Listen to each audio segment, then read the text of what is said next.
Hey everybody, I'm Greenhavak, and today I'm going to be talking a little bit about the playoff race and the stage race that we are about to go into as far as Stage 4 is concerned. All that and more on this episode of ESHQ's GG Well Played.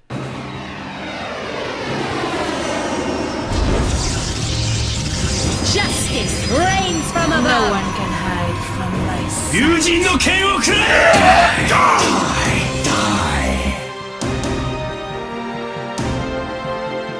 Cheers, love! The cavalry's here!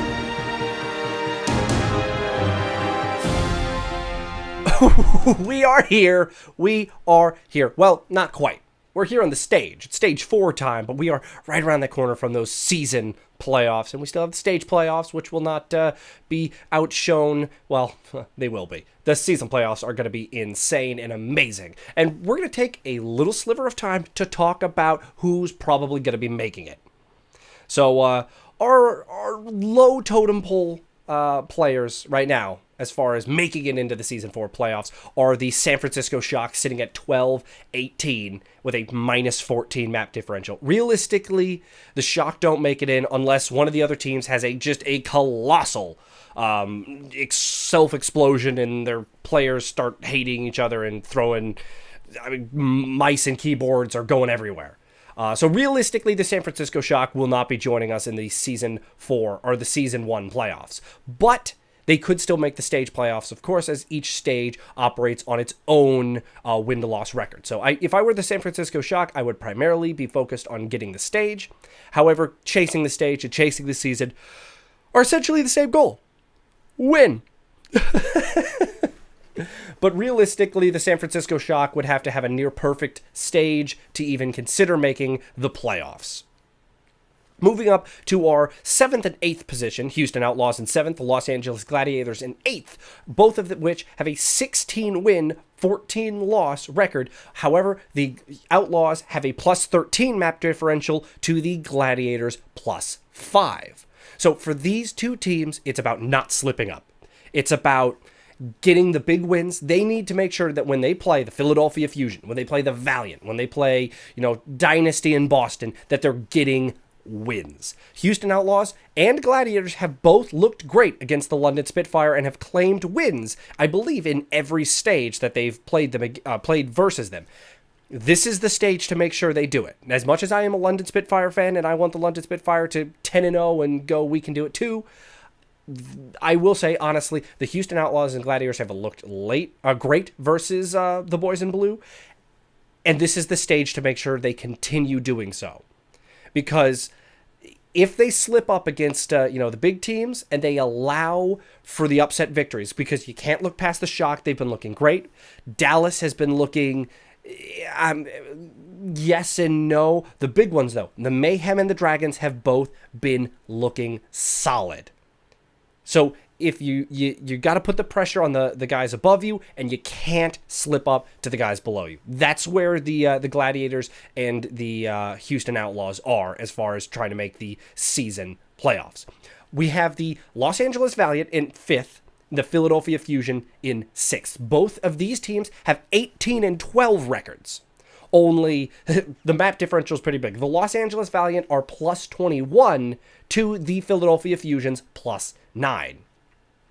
Now, these teams are essentially in the same boat as the Gladiators and the Outlaws. However, they are already in.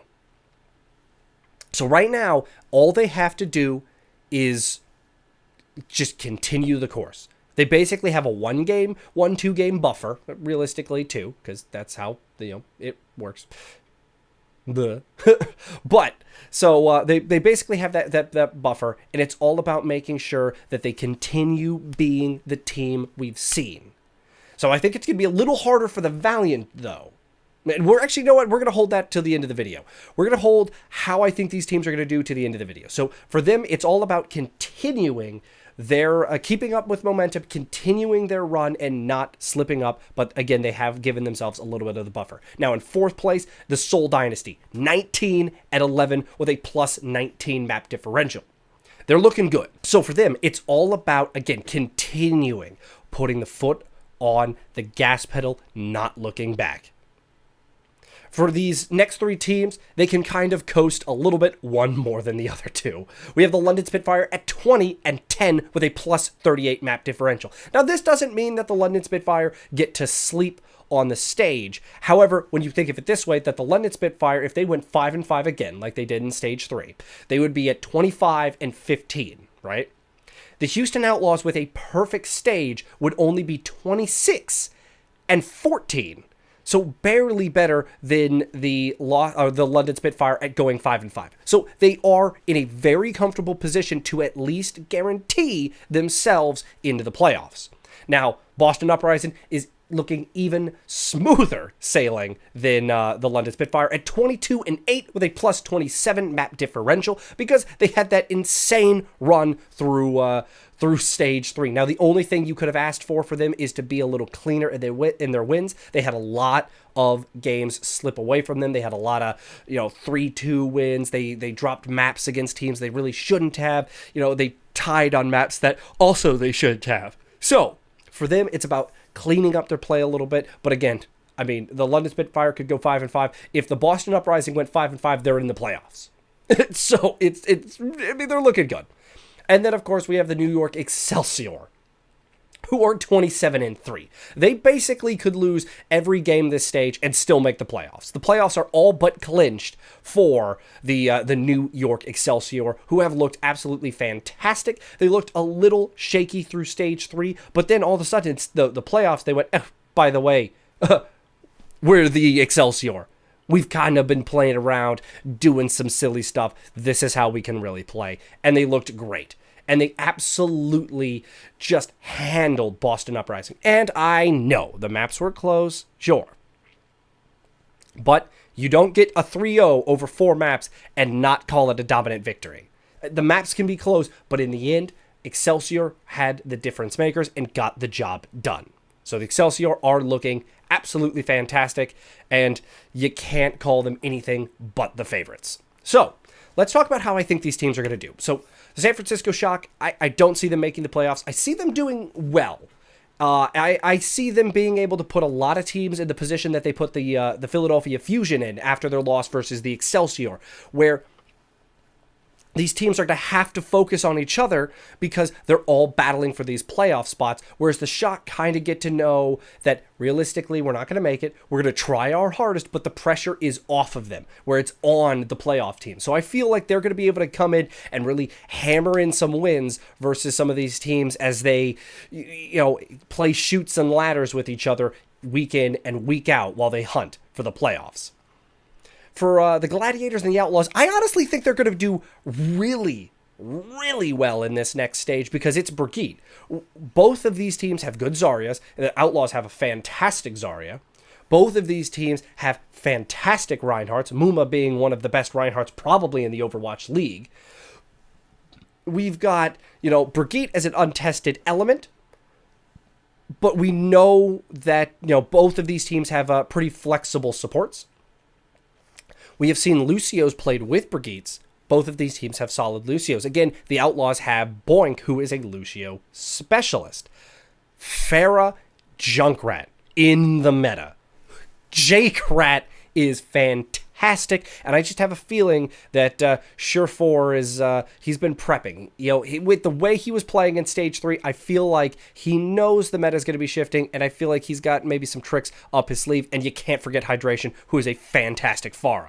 So I feel like these two teams are in a great position as far as where this meta is heading. Let's move on up into the teams that are already in the playoffs, or, holding playoff spots currently, I'll say. We have the Los Angeles Valiant and the Philadelphia Fusion. Where do I think these teams are going? Well, the Fusion, I think, are going to look really good. Fraggy is a fantastic Reinhardt, albeit a little aggressive at times. However, Brigitte enables aggressive Reinhardt play, and Zarya is all about covering up, mistakes like that. And on top of that, with the fact that there's so many synergies, and again, going back to what we were just talking about with the Outlaws and the Gladiators, the players or the heroes that are coming into the meta are all covered by this fantastic Fusion squad. They have a lot of DPS, and who knows who's been practicing what in their spare time while they had breaks throughout the majority of stage 3. The Valiant, however, I could see struggling. I really could see the Valiant struggle. Now, Reaper could potentially be in the meta, and we have seen Reaper from a few people, primarily Kariv. But we haven't seen a great Junkrat from them. We haven't seen very many Reinhardt, Zarya looks from them. So it's curious. Are they going to play... are they going to try to play the dive into this new meta? Are they going to try... what are the Valiant going to do? Because I haven't seen the most flexibility from them. Soon is clearly able to play a decent amount of heroes, but he hasn't been able to really hit that true top-tier powerhouse that I feel like the team really wants from him. So I feel like the Valiant are in a little bit of a sticky situation as far as this meta goes. Ultimately, time will tell, but that's where I feel like the Valiant could struggle a little bit, is getting themselves going in this new meta. The Seoul Dynasty have started to show that they're an incredibly flexible squad, with the fact that they had Ryu Jaehong running the Reinhardt against the London Spitfire, and they looked better against London Spitfire than the Dynasty has all season. So for me, I think they're saying, hey, we've got some tricks up our sleeve. We're not just going to sit back and, be the squad that, doesn't take it, to that next level. I feel like the Dynasty has some things cooking. Now, again, we haven't seen the most convincing play from them, but I there's something about the Dynasty that has always said, you gotta watch out for the Dynasty. So I feel like they're going to do maybe not amazing, but I feel like they are going to do solid in this next meta. The London Spitfire, I think, have a true potential to explode in power in this meta. With Prophet being able to play basically any hero in the game. We have literally seen him play Reinhardt, Zarya, Junkrat, Tracer, Widowmaker, Genji, McCree. I mean, the list goes on. Prophet has played just about anything. And so I feel like with where this is going, we've seen quad tank from the London Spitfire, we've seen dive, we've seen counter dive, we've seen so many looks. I feel like the meta isn't going to be a problem for them, and I feel like that's going to give them a little bit of an in as far as where this stage is going. Boston Uprising, I could really see struggling. I mean, like, hardcore struggling. So they struggled to grasp the meta in stage 1. When the meta shifted in stage 2, they looked even worse. Now, I know you could go, well, they recovered in stage 2, right? They went on that big run, and then through stage 3, they went perfect. What do you talk about, Greenhavak? And for me, I have to say this. The meta didn't really change that much between 2 and 3. However, between 3 and 4, the changes are gigantic. Mei, Reaper, Brigitte, sadly, no Hanzo change. That's a little disappointing. But, I mean, that's a 3-hero shift, and Brigitte being a huge shift in the meta. Huge. Look, Mistakes played amazing. He was exactly what his team needed. However, with the team playing the way they played, unless they were putting in crazy amounts of overtime, it's not like they've had a huge amount of time to play a flexible roster. How are they going to handle the tank switching out? Who plays what tanks? Who plays, what supports? Who's the, where the DPS going? There's so many questions coming up in this new meta about who can play what, how can you play this, how can you play this, what are you going to be playing? So I feel like their best chance would almost be to play counter meta. Really go a unique design maybe around the Sombra and Junkrat potentially, go for a little bit of a Boston special. I feel like that would be their best chance, but I could see them very much struggling in the beginning of this stage, going maybe all the way through the stage. However, like I said at the beginning of the video, they have put themselves in a fantastic position so they could afford a little bit of slippage. So that is the nice thing for the Boston Uprising. There's not a huge amount of pressure on them unless they really want to chase the stage title as well. So, which, I mean, I feel like all teams want to. The New York Excelsior. The top of the league, absolutely phenomenal looking team. Every time you think their back's against the wall, they go, no, sorry, no. Here's where I think they are. Sabiolbe looked a little shaky in this past league, but looked great in the finals, which is almost expected. He is a finals player. He is a big stage player. He doesn't get the jitters. He doesn't have nerves don't get to him. He makes the plays when the team needs to make the play. He played anything you can do, I can do better with Striker, and he's probably the only Tracer that could have done that. However, with Tracer being a little more questionable with the Brigitte, I think we'll see the Excelsior, maybe try it out anyway, see where the other teams are. But with Libero being a fantastic flex player and Pine popping off big and showing that he can play a little bit of anything. He didn't have the most amazing Genji, but he's willing to make those swaps. He's willing to make those picks, so who knows what else Pine has been practicing. And on top of that, when you're that good a Widow, I almost feel like no matter how many barriers you put in the way, he's gonna find a shot, right? But the Excelsior, I mean, especially with the fact that somehow through the fact that they've only lost 3 times, their roster doesn't change up that much, but then for the playoffs, they came in with Roadhog off-tank only comps. They came in with, Pine playing Genji, like I said. And they had all these different looks that were counterintuitive to what you would expect the Excelsior to be playing. I feel like they are even more prepared than we like to give them credit for. So I feel like the Excelsior are going to do fine. And again, even if they were to struggle with the meta, they have such an amazing gap between the top spot and really anything else that they are looking absolutely phenomenal to make the season playoffs. And you know what? They are still going to be your favorites to making the stage playoffs. Anyway, guys, this was a brief look into how this stage 4, is going to be affecting the season playoffs. And I, of course, will be keeping you up to date with all of the action as we head through the stage and get closer to those season playoffs. And of course, I will be in New York City to watch the grand finals live because, of course, I have to be there. They put it on the East Coast. I gotta go. I'm gonna be there. I'm so excited. My sentences just went downhill because of my excitement. So, anyway, guys, I hope you enjoyed this video, and I will see you on the next one. As far as this goes, that's the GG, and keep it well played. Hey everybody, I hope you enjoyed this video. Make sure to like and subscribe. It really does help the channel grow, and it also lets us know if you are liking our content.